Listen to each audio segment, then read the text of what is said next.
Hi friends, എല്ലാവർക്കും AGS ക്രിയേഷൻസിന്റെ പുതിയൊരു എപ്പിസോഡിലേക്ക് സ്വാഗതം. നിങ്ങൾ എല്ലാവരും ആദ്യമായിട്ടാണ് ഈ ചാനൽ കാണുന്നതെങ്കിൽ സബ്സ്ക്രൈബ് ചെയ്യാൻ മറക്കരുതേ. രാവിലെ തന്നെ നിത്യ എഴുന്നേറ്റ് നോക്കുമ്പോൾ അമ്മയും ജ്യോതിയെയും ആദിയെയും ശരവണനെയും ഒന്നും തന്നെ വീട്ടിൽ കാണുന്നില്ല. അവരെയെല്ലാം അവിടെ അന്വേഷിക്കുന്നുണ്ട്. എന്നാൽ അവിടെ എങ്ങും അവരില്ല. വല്ലാതെ ടെൻഷനായി നിൽക്കുകയാണ് നിത്യ. പെട്ടെന്ന് തന്നെ നിത്യ മുകളിലേക്ക് ഓടുന്നു. എന്നിട്ട് ഹരിയെ വിളിക്കുകയാണ്. പേടിച്ച് വളരെ ടെൻഷനോടെ തന്നെ പെട്ടെന്ന് ഓടി മുകളിലേക്ക് ഓടി ചെല്ലുകയാണ്. ഹരി ചോദിക്കുന്നുണ്ട്, എന്താ ടീച്ചറെ എന്ന്. ഇവിടെ ആരെയും, ഞങ്ങളുടെ വീട്ടിൽ ആരെയും കാണുന്നില്ല എന്ന് നിത്യ പറയുമ്പോൾ ഹരി ചോദിക്കുന്നുണ്ട്, കാണുന്നില്ലെന്നോ എന്ന് ടെൻഷനോടെ ചോദിക്കുന്നു. അതെ, ഞങ്ങളുടെ വീട്ടിൽ അമ്മയും ശരവണനും ആദ്യം ഒന്നും കാണുന്നില്ല എന്ന് നിത്യ പറയുമ്പോൾ ഹരി ചോദിക്കുന്നുണ്ട്, അതിന് ടീച്ചർ എന്തിനാ ഇങ്ങനെ പരിഭ്രമിക്കുന്നത്? അവർ പുറത്തേക്കെങ്ങാനും പോയതായിരിക്കും. അപ്പോൾ നിത്യ പറയുന്നു, എന്നോട് പോകുന്ന കാര്യം പറഞ്ഞിരുന്നില്ല. എന്നോട് പറയാതെ അവർ എങ്ങോട്ടും പോകില്ല. ആദിമോനും ഇല്ല അവിടെ എന്ന് പറയുമ്പോൾ അവിടേക്ക് അമ്മാവൻ വരുന്നു. ആഹാ, ഇന്ന് മഹാലക്ഷ്മി രാവിലെ തന്നെ വീട്ടിലേക്ക് വന്ന് കയറിയിരിക്കുകയാണല്ലോ, ഇല്ലയോടാ എന്ന് അമ്മാവൻ പറയുന്നു. അപ്പോൾ ഹരി പറയുന്നുണ്ട്, അസ്ഥാനത്തോടെ തമാശയും കൊണ്ട് വരല്ലേ അമ്മാവ, ടീച്ചർ വിഷമിച്ചാ നിൽക്കുന്നത് എന്ന് ഹരി പറയുന്നു. ആണോ, എന്തു പറ്റി മോളെ എന്ന് അമ്മാവൻ ചോദിക്കുന്നുണ്ട്. അങ്കിളെ, അമ്മയെ കണ്ടിരുന്നോ? വീട്ടിലെ ആരെയെങ്കിലും കണ്ടിരുന്നോ എന്ന് നിത്യ ചോദിക്കുമ്പോൾ അമ്മാവൻ പറയുന്നു, കണ്ടായിരുന്നു ഞാൻ. അവർ രാവിലെ തന്നെ ഒരു ഓട്ടോയിൽ കയറി പോകുന്നത് കണ്ടു. ആദ്യമോനും ഉണ്ടായിരുന്നു കൂടെ. എവിടേക്കാണെന്ന് അങ്കിൾ ചോദിച്ചോ എന്ന് നിത്യ. അത് ചോദിക്കാൻ പറ്റിയില്ല. ഞാൻ ചെന്നപ്പോഴേക്ക് അവരങ്ങ് പോയി. അമ്പലത്തിലേക്കോ മറ്റോ ആണെന്നാ ഞാൻ കരുതിയേ എന്ന് അമ്മാവൻ പറയുന്നു. ചിലപ്പോൾ ആയിരിക്കും ടീച്ചറെ എന്ന് ഹരിയും പറയുന്നു. ഇല്ല, എന്നോട് പറയാതെ എങ്ങോട്ടെങ്കിലും പോയിട്ടുണ്ടെങ്കിൽ അതിലെന്തോ കുഴപ്പമുണ്ട് എന്ന് നിത്യ ഒരു പേടിയോടെ പറയുന്നു. എന്നിട്ട് നിത്യ ഇന്നലെ രാത്രി സുജാത പറഞ്ഞ കാര്യങ്ങളെല്ലാം ആലോചിക്കുകയാണ്. ആഹാരം വാരിക്കൊടുത്തതും മടിയിൽ കിടത്തിയതുമെല്ലാം. എന്നിട്ട് അതോർത്ത് കരഞ്ഞുകൊണ്ട് പറയുന്നു, അപ്പോ പോകാൻ വേണ്ടി കാണിച്ചു കൂട്ടിയതാണല്ലേ, എന്നെ ഉപേക്ഷിച്ച് പോയതല്ലേ എന്നൊക്കെ സ്വയം പറയുന്നത് കേട്ട് അമ്മാവനും ഹരിയും ഇങ്ങനെ നോക്കി നിൽക്കുന്നുണ്ട്. എന്നിട്ട് ഹരി ചോദിക്കുന്നു, അല്ല ടീച്ചർ എന്തൊക്കെ ഈ പറയുന്നേ എന്ന്. അപ്പോൾ നിത്യ പറയുന്നുണ്ട്, അവർ ഇനി വരില്ല, അവർ ഇനി ഒരിക്കലും വരില്ല എന്നൊക്കെ പറഞ്ഞ് ഹരിയെ കെട്ടിപ്പിടിച്ച് കരയുകയാണ്. ടീച്ചറെ എന്നൊക്കെ ഹരി വിളിക്കുന്നുണ്ട്. പക്ഷെ നിത്യ, അവർ പോയി, അവരിനി വരില്ല എന്നൊക്കെ തന്നെ പറഞ്ഞുകൊണ്ടിരിക്കുകയാണ്. മോളെ, വരില്ല എന്ന് മോൾ ഉറപ്പിച്ച് പറയാൻ കാരണം എന്താണെന്ന് അമ്മാവൻ തിരക്കുമ്പോൾ പെട്ടെന്ന് നിത്യ ഹരിയുടെ അടുത്ത് നിന്നും മാറുന്നു. എന്നിട്ട് അവരിനി വരില്ല, അതെനിക്ക് ഉറപ്പാ എന്ന് തന്നെ പറഞ്ഞിട്ട് കരഞ്ഞുകൊണ്ട് അവിടെ നിന്നും ഓടിപ്പോവുകയാണ് നിത്യ. ടീച്ചറെ, മോളെ എന്നൊക്കെ മാറി മാറി വിളിക്കുകയാണ് അമ്മാവനും ഹരിയും. എന്നാൽ അതൊന്നും കേൾക്കാൻ നിൽക്കാതെ പോവുകയാണ് നിത്യ. എടാ, എന്തൊക്കെയാടാ ഈ നടക്കുന്നേ എന്ന് അമ്മാവൻ ചോദിക്കുന്നു.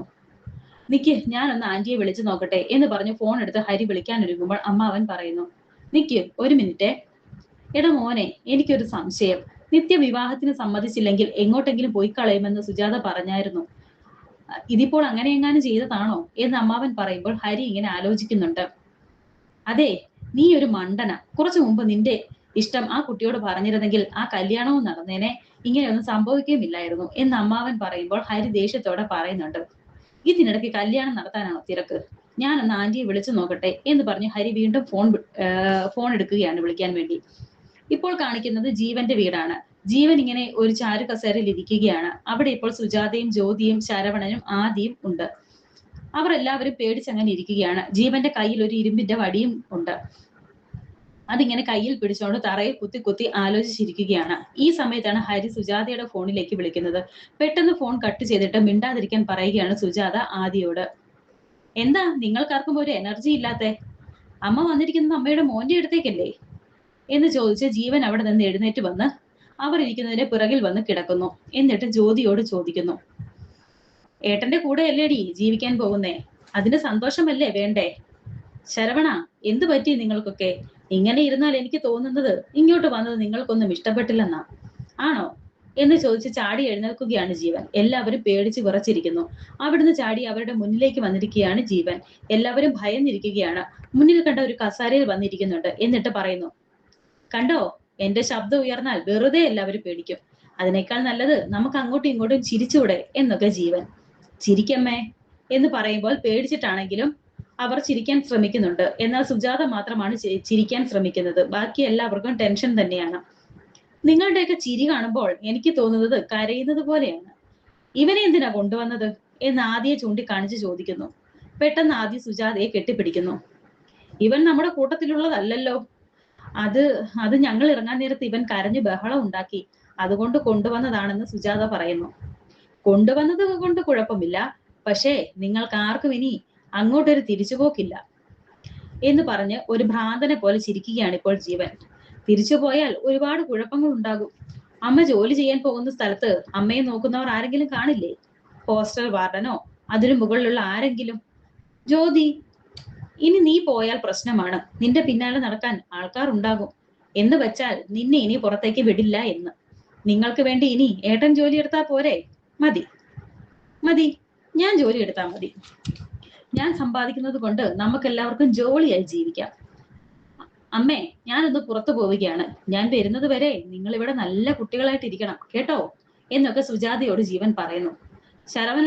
ശരവണനോട് പറയുന്നു, ശരവണ, നിനക്ക് നല്ല തടിമിടുക്കൊക്കെ ഉണ്ട്.